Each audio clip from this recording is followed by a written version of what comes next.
Hello, Tiger Nation. It's Mr. Rohdie here. I got no Dr. Seuss for you today. I've got no Tiger One to drive around in, but I do have some important messages that I want to share with all of you. Many of you have heard that the governor announced yesterday that schools in Connecticut need to remain closed through May 20th as the new baseline date. Unfortunately, that will impact us, and we will use that as our best case opening date. We'll definitely keep our fingers crossed, and should the situation change and we're able to open before that, we certainly will.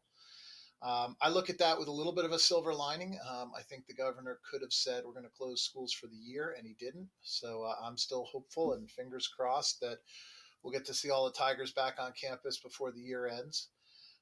Again, good news, bad news. We'll have to cancel all the spring events that had been planned for the months of April and May, our Grandparents' Day and Spring Fair and things like that. We'll find some ways to reconnect with those folks and have some virtual and online events to take those places. But I think you need to plan for that and let your parents know. And You can also anticipate that our mini camps will not run this year, and we'd like you to hold that week that we normally run mini camp, which would have been the week after school normally ends. Hold on to that week. If we're able to get back in May, maybe we'll use that week for some final events and parties and send offs, but kind of extend school by another week. So we'd ask you to hold on to that, and more to come on that. Second message is I do want you to all to continue, and this is for my littlest tigers and my tiger cubs. You got to still practice social distancing. I know it's hard. I know it's getting boring. I know it's hard to be cooped up in your house, but we have to avoid the temptation of going back out and seeing friends. The longer we can do this, the sooner we can all be back together. And I just want to remind everybody this is not forever.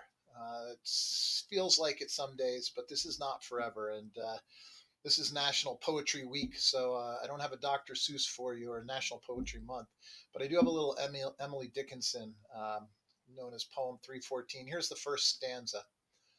Hope is the thing with feathers that perches in the soul and sings the tune without the words and never stops at all.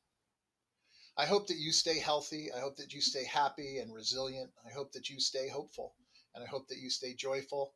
And as a community, I know and I hope that we will stay together and stay strong. More messages coming from us. Wanted to get that out to you quickly. Love you guys, miss you guys, and we'll see you soon. Mr. Rohde signing out.